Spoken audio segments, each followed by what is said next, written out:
নমস্কাৰ। বনাঞ্চল ধ্বংসৰ কাৰণে আমাৰ ওপৰত পেলোৱা ক্ষতিগ্ৰস্তৰ বিষয়ে আমি এই ফটোখনৰ মাধ্যমেৰে অলপ বুজাবলৈ বিচাৰিছোঁ।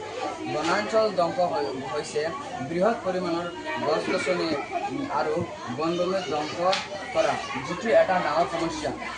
ইয়াৰ মূল কাৰণ কৃষি কাঠৰ ব্যৱহাৰ আৰু কল কাৰখানাৰ বৃদ্ধি।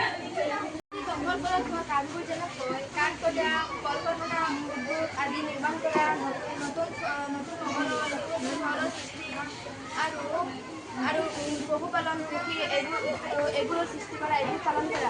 বিভিন্ন প্ৰকাৰৰ পশুপালন, যেনেকৈ ঘৰতে মানুহে কিছুমান পোহপাল দিয়ে, নিজৰ লাভালাভৰ পোহপাল দিয়ে।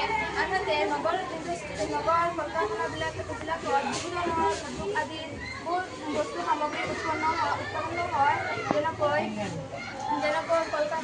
কাঠ কটাৰ ফলত কাঠ কাটি মানুহে ঘৰ নিৰ্মাণ কৰে, বিভিন্ন বেঞ্চি, ডেস্ক বেঞ্চ আৰু টেবুল বেঞ্চ এইবোৰ নিৰ্মাণ কৰে।